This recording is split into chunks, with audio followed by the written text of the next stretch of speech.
Howdy folks, and you're listening to the Speak Up podcast, a topical discussion podcast surrounding all things mental health. You're listening to episode 5, and I've been speaking to Leah, who is a certified life coach with a focus on health, specifically women's wellness and well-being. So in the episode we talk about Leah's journey to becoming a life coach, where she talks about her sort of focus on hormones and the part that they play in women's well-being, and also the need to focus more holistically on the mind-body connection. So we'll be talking about, is there a need for medication? Is there a clinical need for medication? And where there isn't, is it more of a want and a desire rather than an actual biological need? And we talk about the kind of the arguments around sort of medication and taking a more holistic diagnostic pathway, which is, kind of goes against traditional medicine. That being said, guys, quick disclaimer here: we're not here to advise on medical health and diagnosis or anything like that. This is purely for awareness purposes only. Leah comes with a wealth of experience. She's a certified advanced AEMT, emergency medical technician, over in Tennessee in her state in the United States. So she does have that medical experience and background knowledge, and she's also a pre-med student training to become basically a natural doctor or homeopath here in the UK. You might be familiar with that. So that's what she's training to do ultimately. She's currently a life coach with a focus on health, as I've said. She's also worked in a jail over in Tennessee as a jailhouse corrections nurse. So she has had that exposure to mental health through that experience, guys. Really interesting episode. I've really enjoyed recording this. We had a bit of a laugh towards the end, and I asked her a question unrelated to the podcast, and it was a nice finish to the episode. I had great fun with Leah actually recording this. It's been really good fun, and it's had a positive spin on it actually, as opposed to some of the other episodes we've recorded. So it was nice to have that positive aspect to it. I hope you really enjoy it. I hope you get something out of it, guys. And as I always say, guys, please do not use this information as a substitute for professional medical advice from your doctor.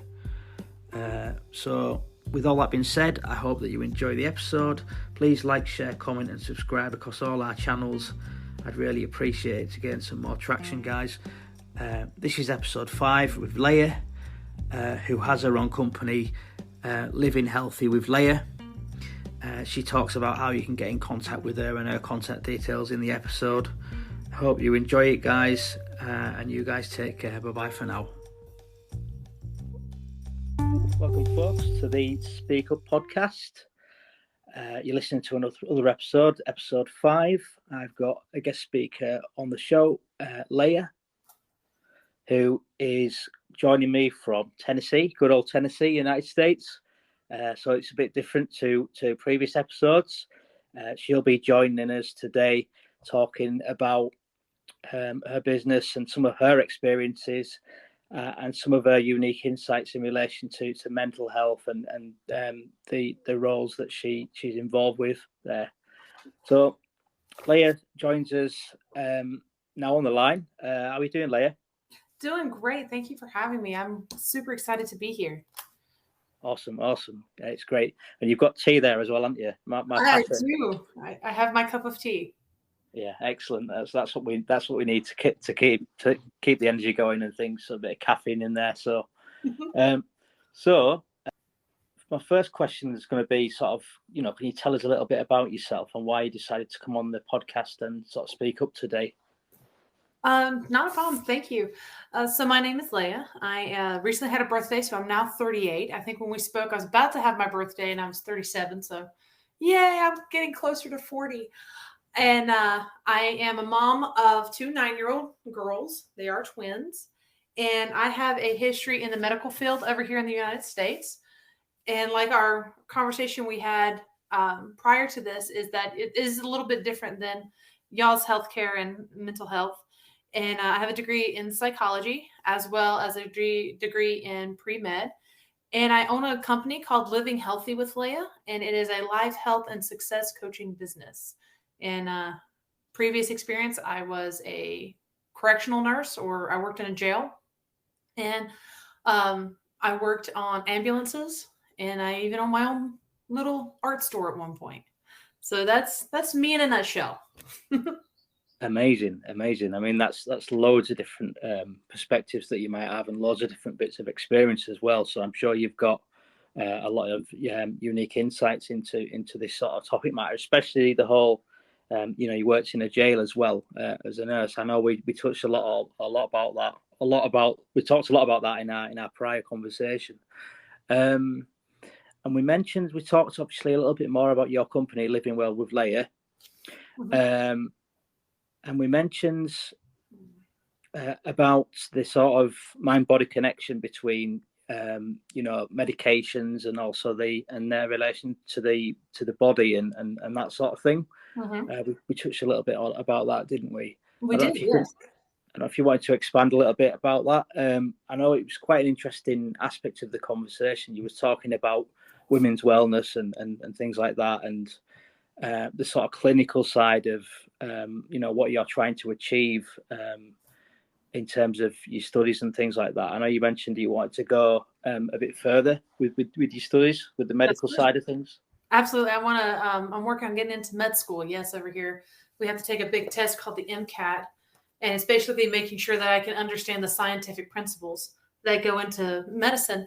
And so I'm studying for that to get in, because I want to be a doctor of organic medicine, which means we take the natural homeopathic, or I'm not sure do you guys have apothecaries over there? Homeopaths? I think we sort of we touched on it last time. Like I think it's a naturopath or something. Yeah, a naturopath. Yes. So it seems similar to that, but they have the science behind it to be able to move forward if your body shows that medication is necessary, or aggressive treatment plans with more modern techniques are necessary. Because you don't want to, honestly, in medicine and in physical, mental, holistic health, you don't want to negate any one idea. You want to kind of, have a good balance of what your body needs versus what you think you want. And that's kind of where I come in as right now, currently in my career with my company, is we deal with a self-development inclusive with fitness. And we deal with mainly just helping people understand what their body needs versus what they think they want from television, from all these ads. Over here, we get so many ads about personal fitness equipment, all these medications, and TikTok loves this one fat burning with coffee and lemon juice, which does absolutely nothing. There's no science behind it. But helping people kind of cut through what you see on social media, helping women cut through what you read on Google and Google Med and WebMD. And we look at medications, and we talk with whoever their attending physicians or their therapists are, and we talk with them about the biology of it all. And we break down ways we can work with the female body.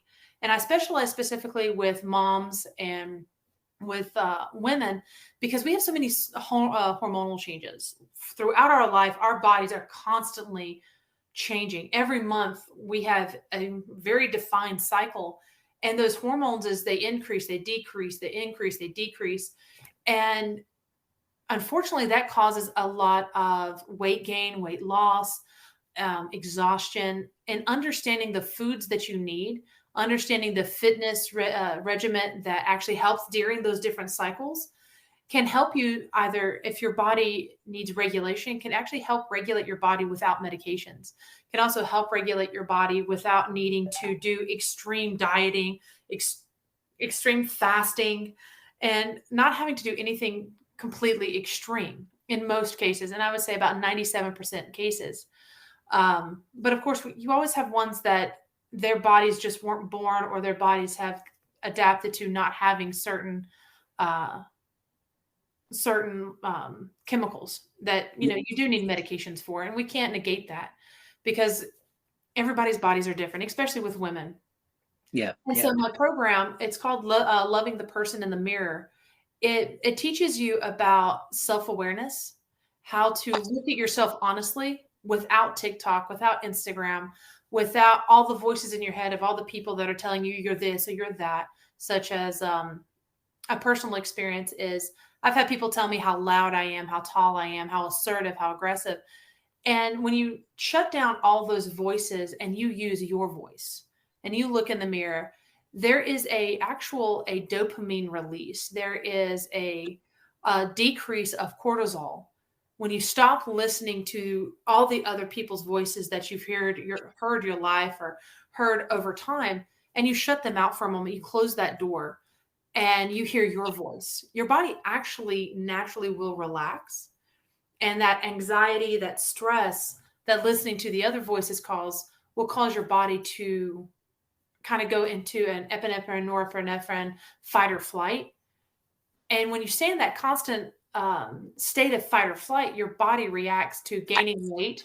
You actually can decrease your intelligence or your reaction time because you're having to filter through and reorganize so quickly. So when you shut all those voices out and you listen to your voice and you listen to your thoughts, your reaction time becomes quicker, your thought process becomes clearer, and you get rid of what in the medical field we call the brain fog.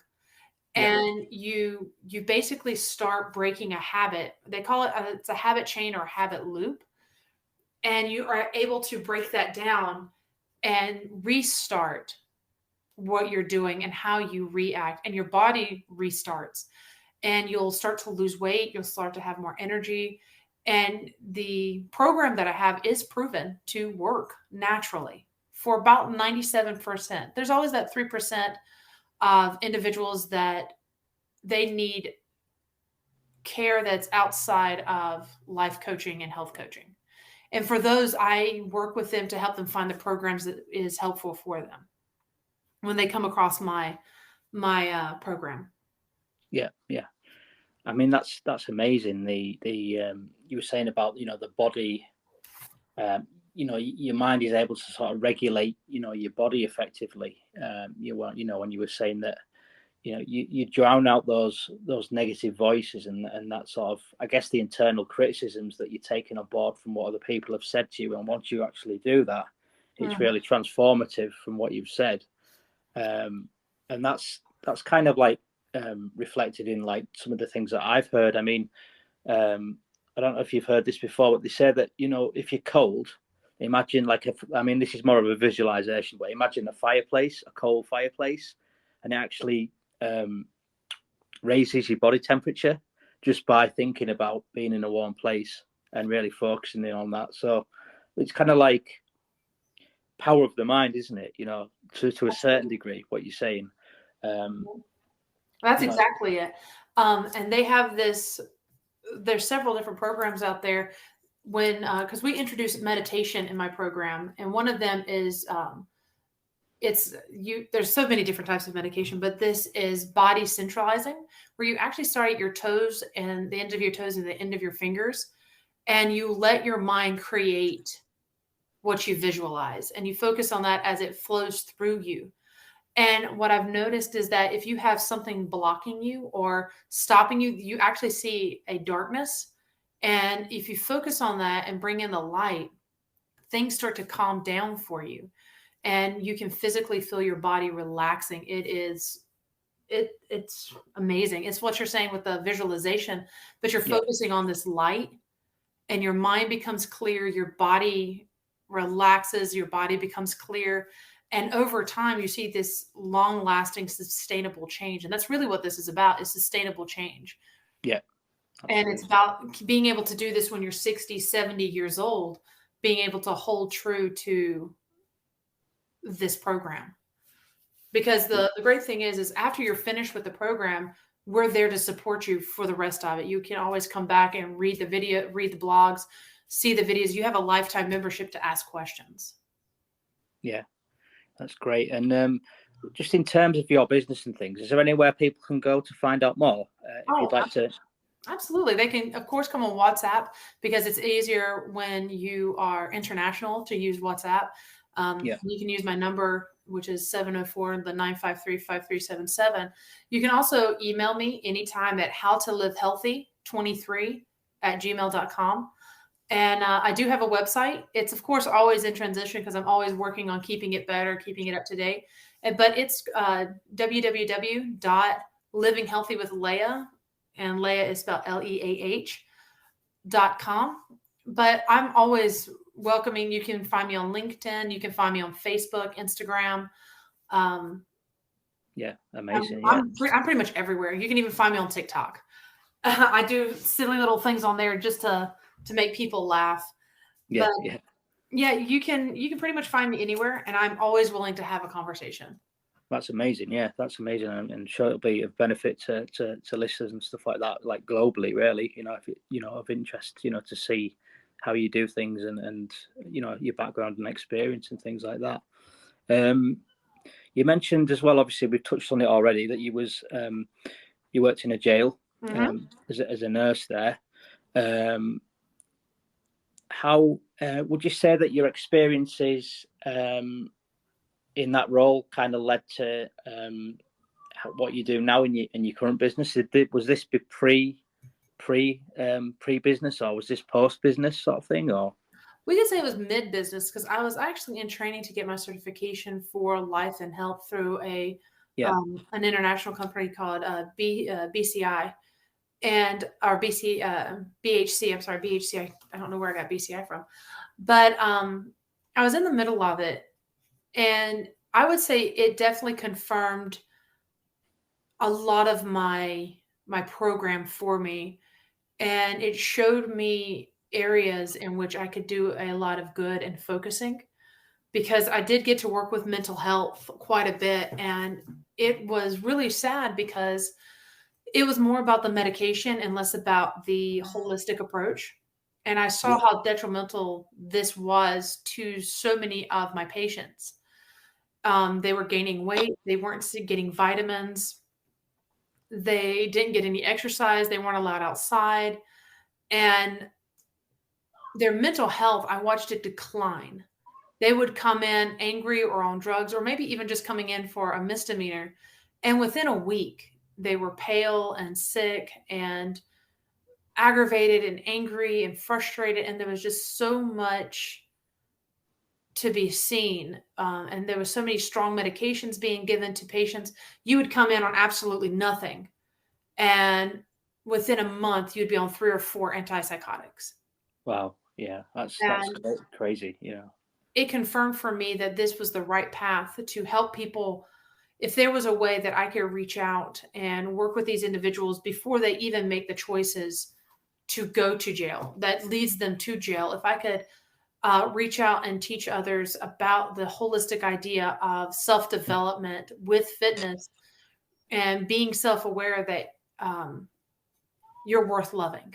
And that's a lot of what I teach, is that you're worth loving. And so many people don't understand that when you hear the words "you are worth loving," it has this amazing change, because so many of us, especially those that have been diagnosed with different mental illnesses, or as some people even call it, possibilities for change, they don't realize that not everything is their fault.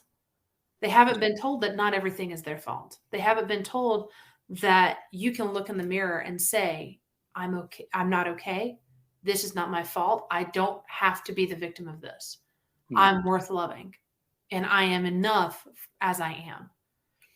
Because so many people forget, and we hold to the truth that if somebody tells us this, it must be true. And it tears down our self-esteem. And if you hear it enough, because people pick up on weaknesses, you start to believe it. And when you start to believe it, you have a chemical change inside of your body. And the work we do in loving the person in the mirror is we stand in front of the mirror and we look at ourselves. And as I told one of my clients recently, and I hopefully is inappropriate language okay? Because what I told my client was not appropriate language. Is that okay? Yeah, of course. Yeah, that's I wanted to make sure it says this is your home, this is your space, and I wanted to make sure that it stayed in a safe place for it for both of us and your listeners. Yeah. I told my client that I said, let's go into the bathroom. I said, I'll be here with you, but I want you to look in the mirror and I want you to say, I am worth loving, motherfucker. Yeah. Fuck you. I am worth loving. Because you're saying it to yourself, but you're also saying it to anybody that told you by body language or anything that you're worth loving. And to go back to what you were asking me originally about the jail, I noticed that so many of them, I spoke with so many women and I prayed with so many women and men, and they said, I'm not worth it. How could I possibly be worth it because of this or be these choices or where I have been? And it just overwhelmed me so much of how many times I did tell them, you are worth loving and you are worth existing. Yeah. You are a gift. It's just, what do you choose to do with that gift will define you. And I told my client, you are a gift.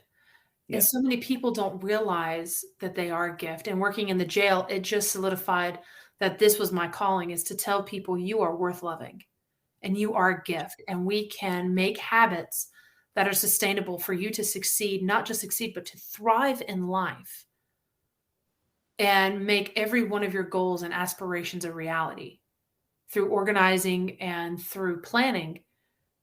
But more importantly, by standing in front of the mirror and saying, I am worth loving and I am worth loving myself. Yeah. And that's not a selfish, narcissistic thought. And that was such a big thing in the jail was everyone kept telling me, well, they're just playing you. They're just manipulating you. And I said, maybe they are, but maybe they're not. Yeah. I mean can't know mens reis. Yeah. I mean, the system beats people down, doesn't it? I think that's a problem over here as well. The mental health system kind of beats people down, and they come into the system and they've already had sort of dysfunctional lives, and like you say, they've never had people build them up and tell them that they're worth anything. Exactly. That's it. Yeah, absolutely. So yeah, I mean, really interesting sort of experience you've had there, and also it's kind of led you on to doing what you're doing now. You mentioned as well, which we didn't talk about so much in our last conversation. You mentioned did you have an art studio? Did you say you were involved with art and things? I did. I don't know how much COVID hit the UK, but over here, COVID shut our entire country down. And okay, so my life at the time, and not much different now, is I owned a full-time business. I was a full-time medical student, full-time mom, and I worked with people with possibilities. Again, this also was another reason I got into life and health coaching because of this business. I would have so many clients come in and our patrons come in, and we would basically do art and life coaching. But due to COVID and the reason, and my employees or my volunteers, they were physically handicapped. They were unable, most of them were in wheelchairs or they had cystic fibrosis. So we ended up having to close, and there just wasn't enough money to pay the bills. So we ended up having to close our doors due to COVID. And at that time, I also went through a divorce and became a single mom, and was still a full-time student, and I was full-time on the ambulance, and then I became a full-time nurse. So it was just a whole lot of changes. And the art store really was the beginning of me seeing that I could help, because I had more women, especially divorced women and moms, come in, and all they wanted to do was sit and talk and get advice and encouragement while we did artwork. Yeah. And it really started me down this path. Yeah, that's amazing. That, I mean, for COVID, for the UK, I mean, it more or less shut us down as well. But I mean, that's amazing that you've gone through this sort of creative space and art as a kind of, almost as a kind of therapy, as it were. And art's obviously really useful for that sort of thing. But it sounds like everything was a bit full on for you at the same time as well. But yeah, it's that's really good. That's really inspiring, actually, that you managed to do all that and go through what you did personally on a personal level. Yeah. So in terms of mental health and things like that, have you sort of suffered from any yourself, or have you got any sort of interesting stories to tell about that? Well, I've never been diagnosed with anything because I come from, I don't know, I come from a traditional Southern home. And we bring out that Southern accent. And over here, the expectation is, especially in a deep South Southern home, is you do not talk about mental illness. You do not talk about having problems. If you are depressed, you suck it up. If you are sad, you suck it up. You have to be happy. And as a Southern woman, your job, especially in my family growing up, was you become a caretaker. You become the wife. You become I definitely broke the rules in my family. You become the wife, you become the caretaker, you raise your children, you take care of the home. And if you have problems, you don't do anything about it. You just stay in the house and you suck it up because you have to be tough. And unfortunately, with my family, my grandmother was very much that way. She didn't start working outside the home until my mother was almost grown. And it was just because she wanted to go and be able to buy whatever she wanted. She just wanted the extra money. And my mother suffers from, and I got her permission before sharing this. My mother suffers from manic depression with suicidal tendencies. And when I was, I guess, about 17 years old, my mother tried to kill herself for the first time.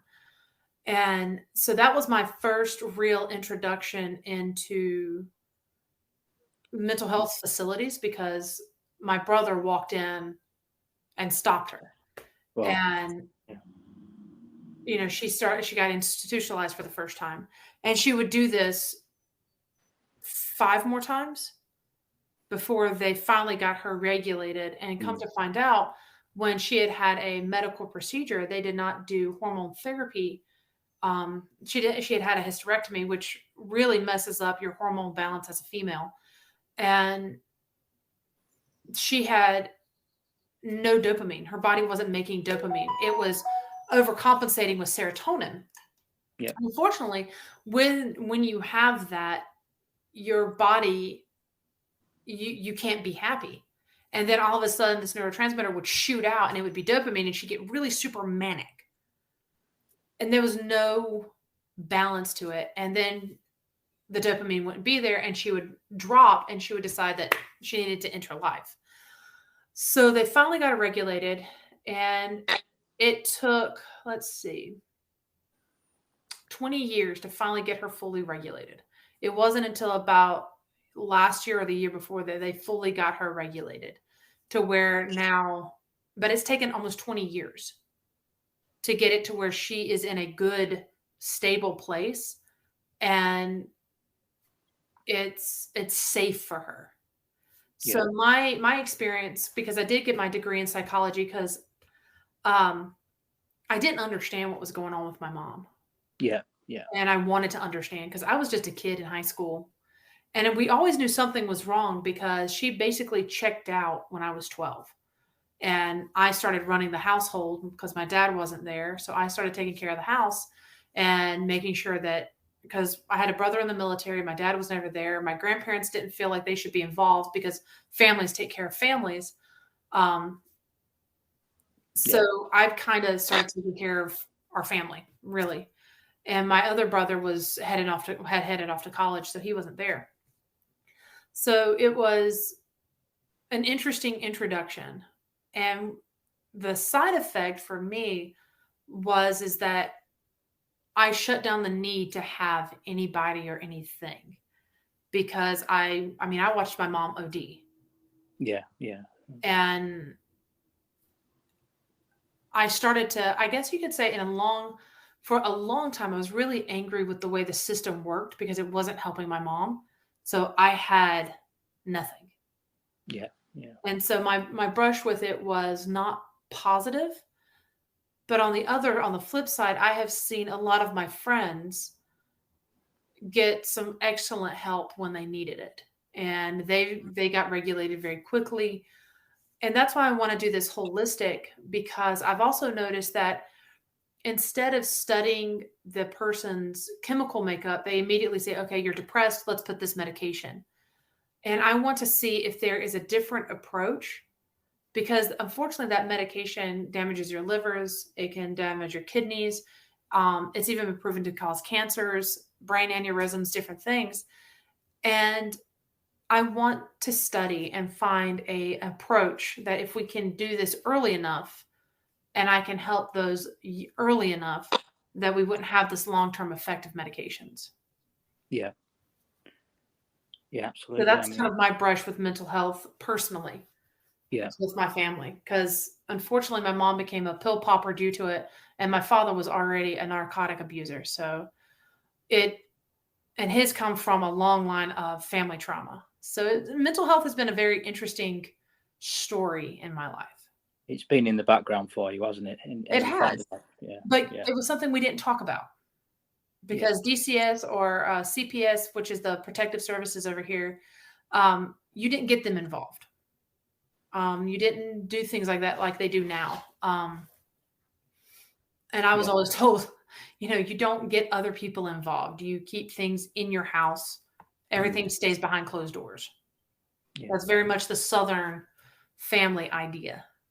Yeah, the Southern sort of conservative sort of family values and that sort of thing. Very much so. You go to church, you smile, you put on your best, you go home, and you pray that everything's okay. Yeah. Well, thanks for sharing that, because it must have taken a lot to open up about that. But yeah, it's good for awareness, certainly. Thank you. I pray a lot before I speak, and I'm hoping that it reaches someone that knows that it's going to be okay.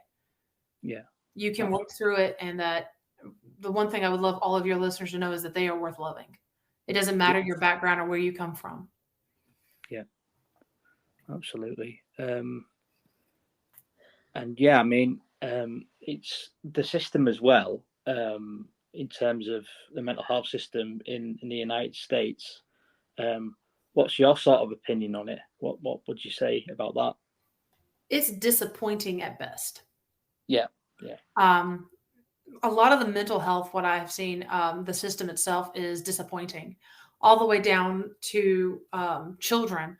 Everybody's more interested on a quick fix of a medication, because with a lot of psychiatrists over here and therapists and doctors, is they get a kickback for the medications they promote. It all boils down to money. And the truth is that it's very difficult to fix a problem if you're only putting a Band-Aid on it. That doesn't stop bleeding. It doesn't fix it.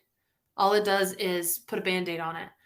And in the long run, if what you have is bad enough, or you take a high dosage enough of the medication, all you're doing is making that problem become gangrene.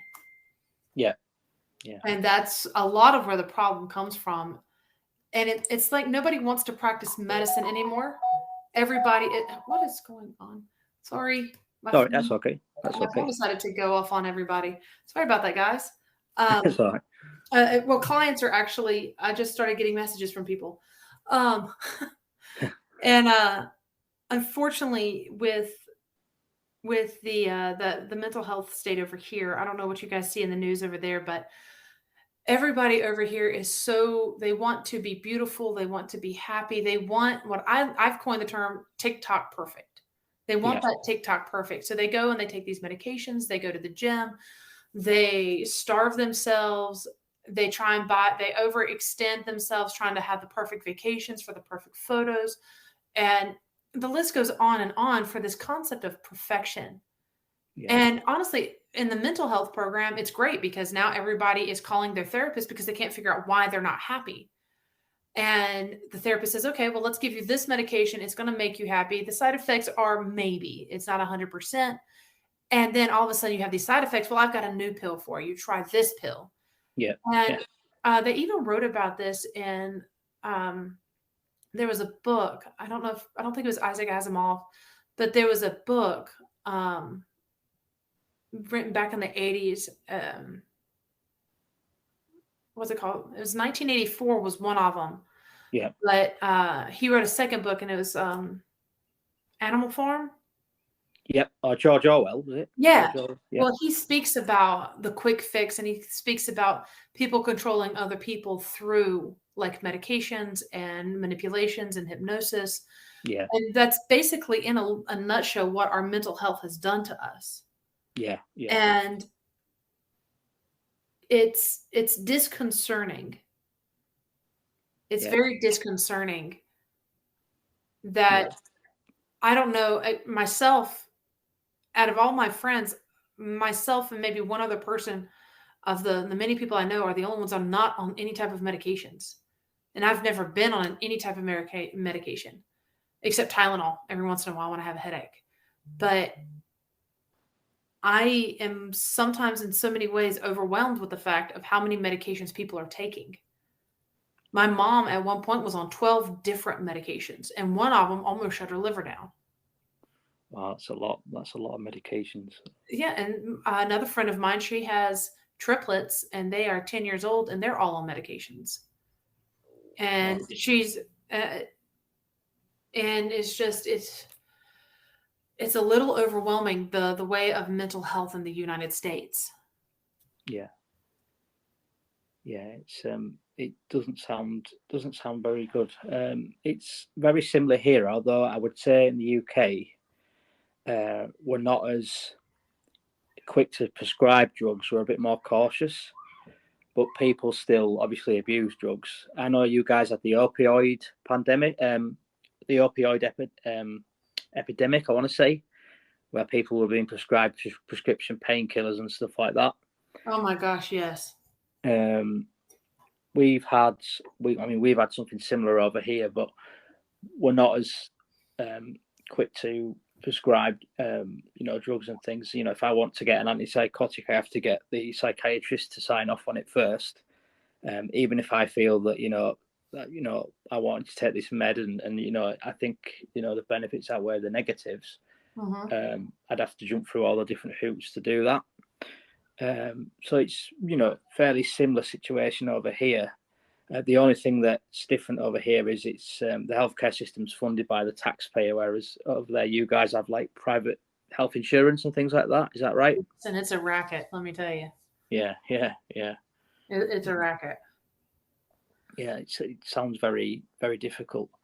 Well, the sad thing is I can tell you over here, especially in the South, different counties are known for different drugs.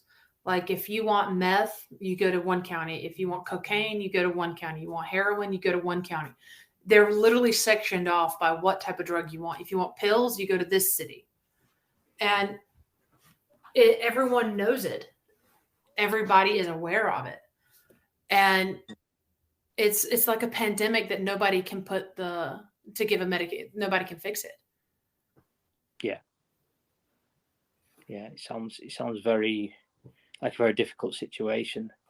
My next question is more of a pie in the sky sort of hypothetical, but what do you believe the answer is to this crisis in general, to the mental health sort of crisis?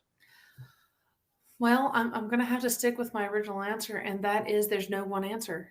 There's no one fix. There's about 7.5 million different answers. And I gave a lot of thought because when you sent me the information, giving me an idea, and it was on there, and I was like, that's such a wonderful question. And all of us fitness instructors and coaches, we want to say we have that quick fix. We have the results you want.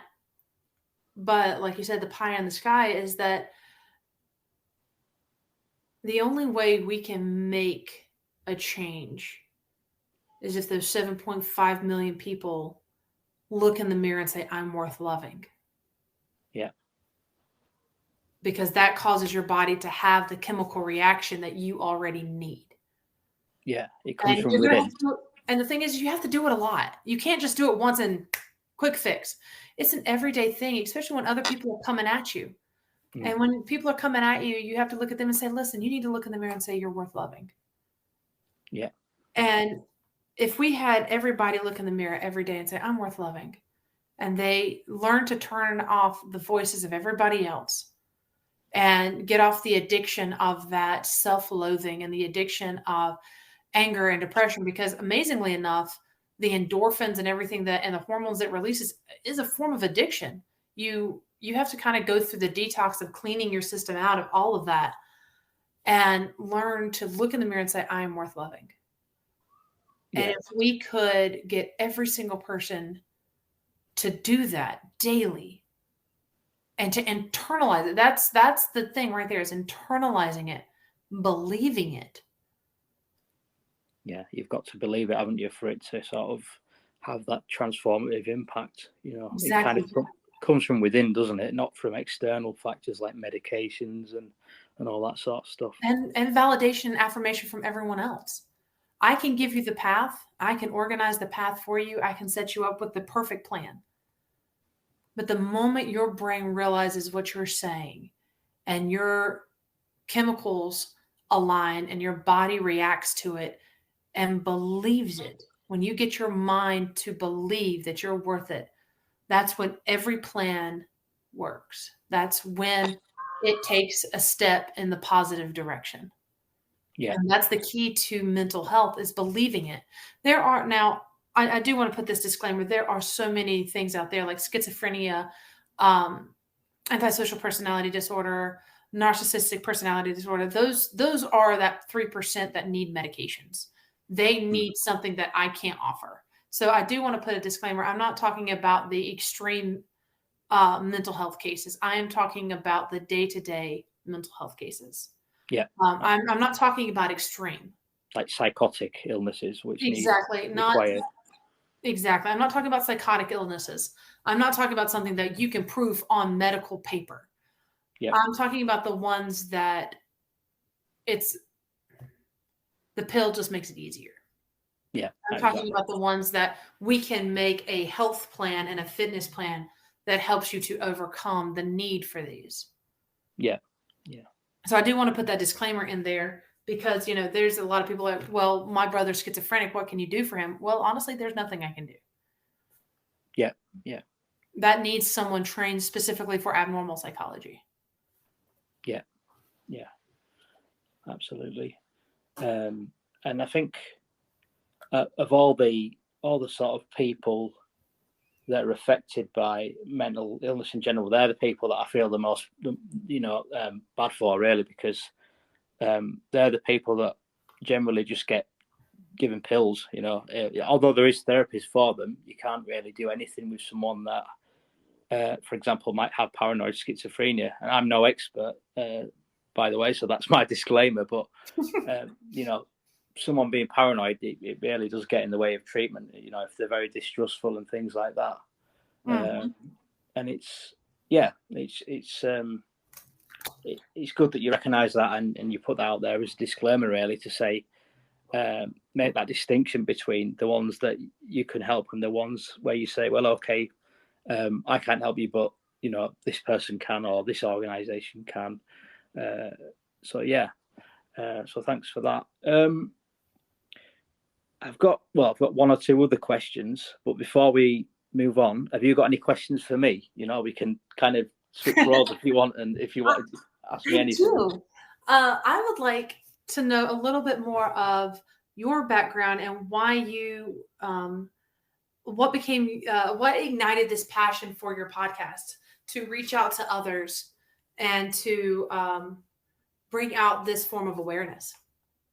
But for me, I mean, it kind of, just to go right back in my childhood, I was always quite different. And I was born with a disability called cerebral palsy. Yes, I know cerebral palsy. And I was born prematurely. I had a lot of problems in my early life. I had, I suppose you could call them learning difficulties at that time in the 90s. I was born in 1990, so I'm a millennial. And yeah. I'm older than you. Sorry? I'm older than you. You're older than me. Honestly, you don't look it at all. So, there's your compliment from me there. Yeah, you don't. I won't ask you how old you are, because it's rude to ask a lady how old she is. I don't mind. I'm 38. I don't mind. But yeah, had a lot of problems basically growing up, and a lot of struggles, and I faced a lot of bullying and stuff. And as time went on, sort of developed poor self-image and low self-esteem issues, and then that kind of spiraled as life kind of knocked me down a bit a few times, and I've had a lot of different personal struggles and relationship breakups and job losses, and it's all sort of gone into the mix, and I had a bit of a breakdown basically. Developed some paranoid fixed ideas and stuff like that, and it made me quite distrustful of people on a personal level. You know, I'm not schizophrenic or anything like that, but I do have like some very fixed beliefs which are very hard to shift, and it's caused me a lot of difficulty like functioning on a daily basis. I don't really leave my house very much. I'm quite agoraphobic as well. So me doing this podcast kind of arose from anger from the mental health system, not getting the right support, trying different pills, different medications at different dosages, not finding the right help. I do get help now. I get like social support from social services and some therapy that I have privately that I pay outside the NHS. But it mainly arose out of anger. I wanted to help people. I know there's a lot of stigma out there. People get made fun of for having mental illnesses.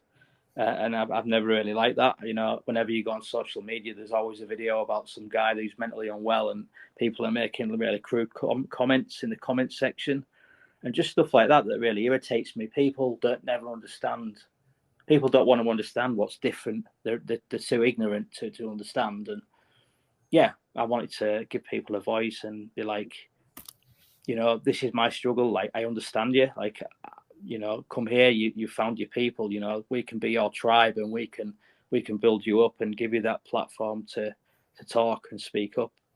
So yeah, that's kind of a story in a nutshell. Well, thank you for sharing that, because I know that had to be difficult, considering you said you were bullied and you were put out there with your fixed ideas, and people didn't respond in a way that helped you feel encouraged and appreciated. Yeah. So I really appreciate you sharing that with us. That's all right. That's okay. I mean, yeah, it's that's really why I wanted to do it, I guess. But yeah, it's been a real journey, you know, a real journey. But yeah, I kind of like this switching roles, actually. Puts a different spin on it for sure. Puts a different spin on it. Is there anything else you wanted to ask me? Any other questions that you might have? Well, no, but I do have a statement for you. Cool. But, it is something that I use with my friends, my clients, and with what you just shared, I want you to know that you are not alone. Yeah. And that I 100% appreciate what you are doing. And for all the bullies out there, I'm sorry that you didn't have the support you needed. But the statement is that I am bold, beautiful, and brave, curious, and kind.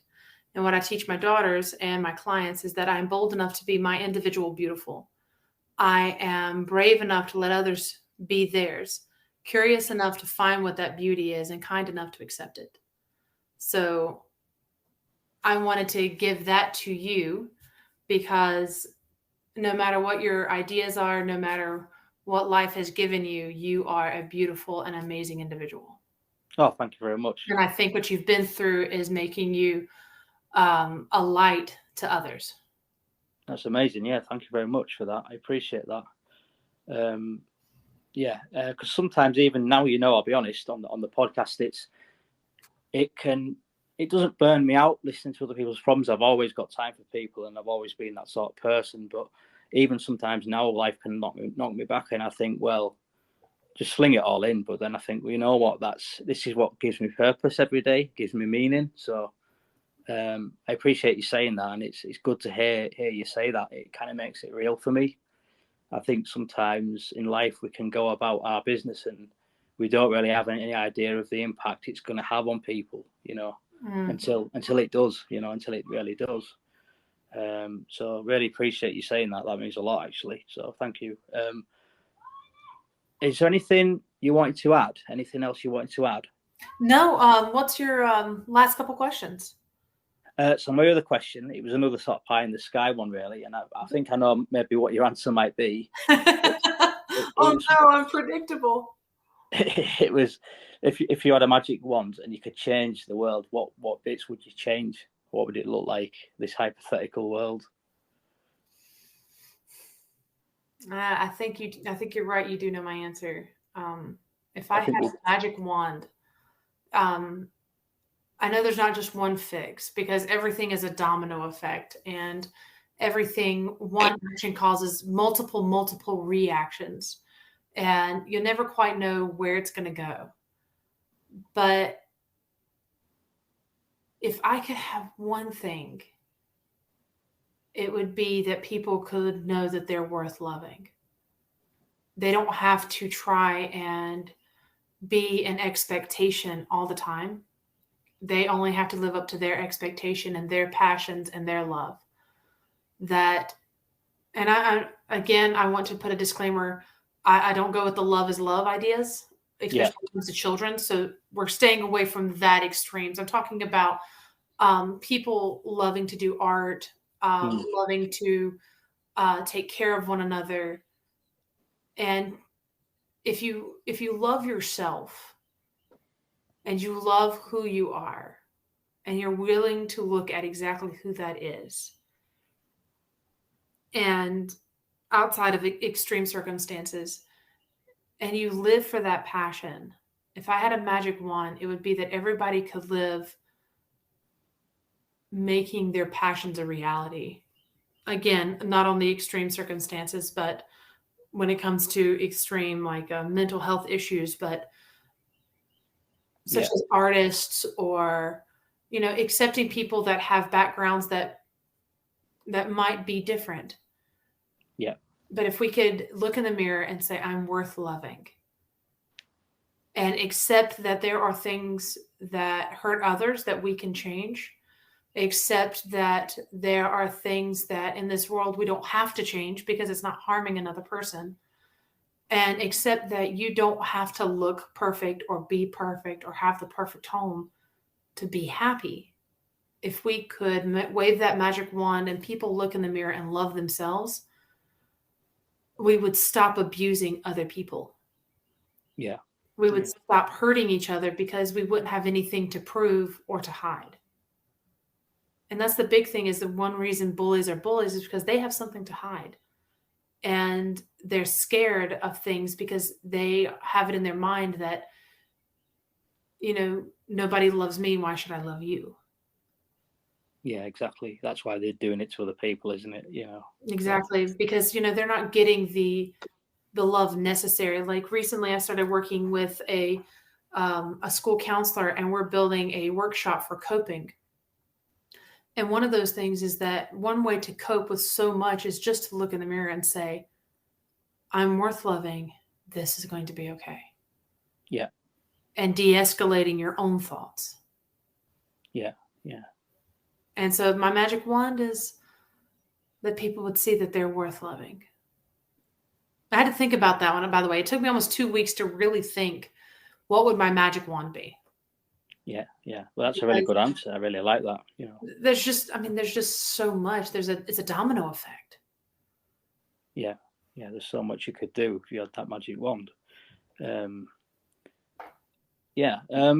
That's sort of all my questions actually wrapped up in one there. But it's been a really, really interesting episode.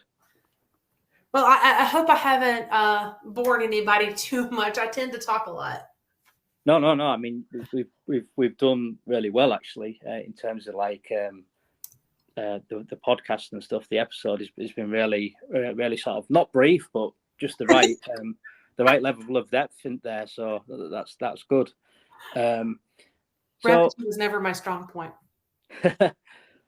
That's in fact actually that's one question that I will ask you, and it's unrelated to the podcast. But could you tell us an interesting fact about where you're from? Yeah, you're from Tennessee, aren't you? I am. Yeah. I know we got tickled at the different accents that you can have in the South. So an interesting fact of where I live. Well, there's a bunch of interesting facts, but one of them is if you don't like the weather, give it 5 minutes. Yesterday, we woke up, it was 32 degrees. We went to bed, it was 85. Wow. I do live up in the mountains beside the marina, which means I live on a slight mountain, and at the base of the mountain is the Tennessee River. And so we have a very unique climate. And here's something really funny is when it snows, we're going to get about 1/4 of an inch, not even 1/2 an inch, and everything in the state shuts down. Wow. People do not know how to drive in the snow. We get excited about snow, so much so that northerners that are coming from like Maine or Washington or New York, they kind of laugh at us because they're walking out in t-shirts and flip-flops and it's 32 degrees and we're all bundled up with our scarves and our 15 sweaters and 2 toboggans on our heads, and we look absolutely ridiculous. And they're standing there with a cup of tea and t-shirts and shorts, kind of laughing at us. Yeah. I work at, I get to work at a really neat little attraction called Rock City. And I do it because the perks are amazing. And it allows me to get a lot of free stuff, which I love because I'm a penny pincher. And some of the interesting things about Tennessee, where I live, is that right at the border between Tennessee and Georgia is Rock City. So it's literally, this mountain is in between 2 states. And you can stand there and see a huge difference between the 2 sides. Another fun fact, because now you got me started on the fun facts of my state, is that we're still in the Civil War. The war's over. We lost. But ask any Southerner, and it's just because we just biding our time.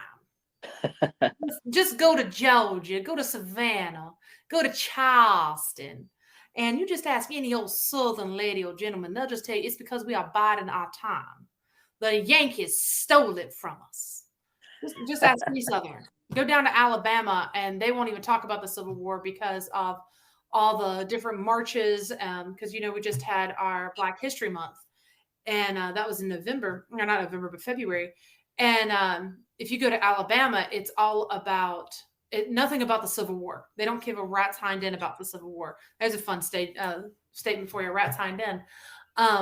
It is all about the different marches during civil rights. They are still fighting the civil rights in Mississippi and Alabama, especially in private homes. That is a huge civil war, I guess you could say, going on. But down here we have different accents for each different state. And we have different words, such as one thing you found funny in our last conversation was yuns. Yuns, yeah. So in Tennessee, you can tell what part of the South you're from by how you pronounce you all. So if we're from the North, they say you all. Like, are you all coming to dinner? Or are you all coming to brunch? If you're in North Carolina or South Carolina, y'all coming to dinner? We got the dinner going, y'all coming? And that is honestly how my grandparents speak. And my cousins all speak. If you're in Tennessee, and this is how my neighbors speak, is yuns coming? Yuns coming? Come on, yuns. Dinner's coming. Dinner's ready. Supper. We're going to have barbecue. I'm telling you right now, yuns and y'all. If you are in Louisiana, it's going to vary. But they have this Cajun French that's really funny with a very strange twang. Because that's what we call it. We call it our twang. Yeah. And down in the Louisiana, the closer you get to the bayou, it gets really French. Like they don't use yuns. It's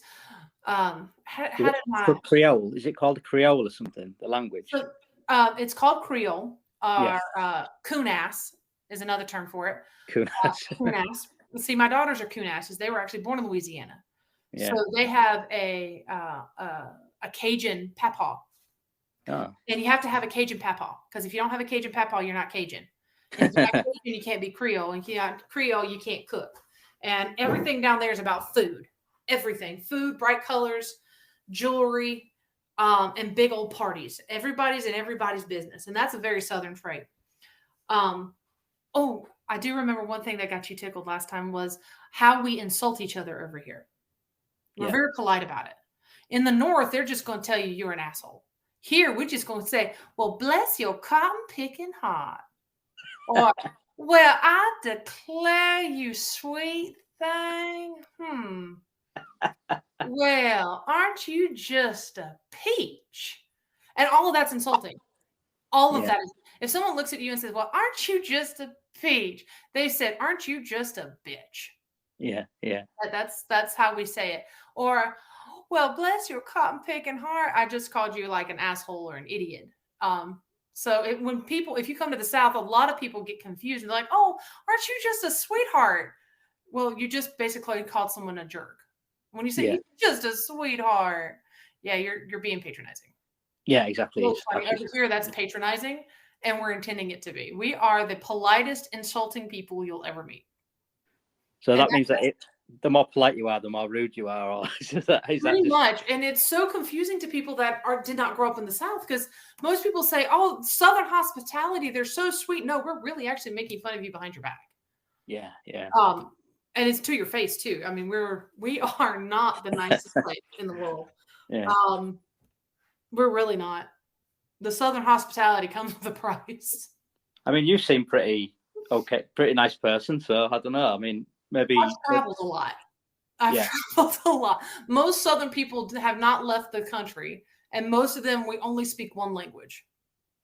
Yeah. Yeah. So we are the stereotype of the United States. The biggest thing is that my education. Most people don't have more than one degree. Most people that I know don't even have a degree. And I say that with politeness because most of my friends that don't have degrees, they're some of the greatest. You know, they own their own companies, they own their own businesses. They're extremely intelligent. But the only reason that makes I just find the Southern culture so funny. Yeah. Yeah. And I guess that's why I can laugh at the things we do. Because I'm going to be honest, there's been more than one person I've looked at. Well, Cotton Pickett, bless your heart. I've done that more than once in my life, and I still think it's funny. Yeah, yeah. It's funny to me as a Brit because I've not had the exposure to that. So apart from in like films and stuff like that, but it's funny to hear it in real life, you know. But yeah, really good. Really, I've really enjoyed this episode. So thanks for making us laugh towards the end. That's really really good ending to the episode. Really. Well, thank you for having me on here. Hopefully, we can work together again because this has been a lot of fun working with you. Yeah, exactly. Yeah, let's say you know, I feel exactly the same. Yeah, so we'll sort of end it there. Really, just for our benefit of our listeners, that was Leah from Tennessee talking about her experiences, her business, and the work that she does, and how that kind of ties into mental health. And we talked about our own personal experiences, and I actually answered a question for Leah as well. So thank you very much, Leah. Thank you, Ash. I appreciate it. I look forward to releasing the episode. It's episode 5. And for you listeners, I'll be with you again for episode 6, whatever that may bring. I don't know yet. I don't know what episode 6 is going to be about, but yeah, I've enjoyed recording today, episode 5 with Leah. So thank you very much. Thank you, and I hope you have an amazing day. All right, you take care. All right, take care. Bye-bye. Bye. You just listened to episode 5 with Leah, who owns her own company, Living Healthy with Leah. She's a certified life coach with a focus on health, women's wellness, and she's also worked as a jailhouse nurse in the corrections department in Tennessee, where she comes from in the United States. Really good episode, really enjoyed it. We talked quite a lot about Leah's background, how she came to running her own company now. We shared some of her contact details in the episode there, and I'll leave those in the description in the episode, guys. Also, we talked a little bit about Leah's personal family experiences with mental health, and through her experiences working in the jail and things like that, and how she wanted to make a real difference to people's lives. We talked about also the sort of mind-body connection. More importantly, that was the primary theme of the episode, was the mind-body connection and the need to kind of take a more holistic approach to diagnostics and focus on the whole body, particularly in relation to women's wellness and hormones and things, in the part that they play on women's well-being, basically, and whether there's a need for medication in some cases. Obviously, we don't dispute that. And quick disclaimer here as well, again, we don't dispute that some people may need medication. You know, they're very, very extreme cases, people with psychotic illnesses, schizophrenia, things like that. We're not trying to provide diagnostics at all in any official capacity. We're just simply saying that, you know, this is the approach that Leah takes, and she wants to kind of take going forward, and she wants to train and further study to become a naturopath, a natural doctor of natural medicine, similar to a homeopath here in the UK. Though there's very similar terms used across the Atlantic over in the US. So guys, that was episode 5 with Leah. Really enjoyed it. Really positive episode. We had a bit of a laugh towards the end, as I've said. I asked her a question unrelated to the podcast. I asked her, you know, can you tell me something really interesting about your state of Tennessee? And we had a bit of a laugh there. If you want to find out more, scroll towards the end of the episode, and you'll hear more about that. I had a really good laugh recording it, actually, and it's been a real positive one. So guys, I hope you took something from this episode, and as always, you guys take care. I look forward to having you on the show for episode 6. Bye bye for now.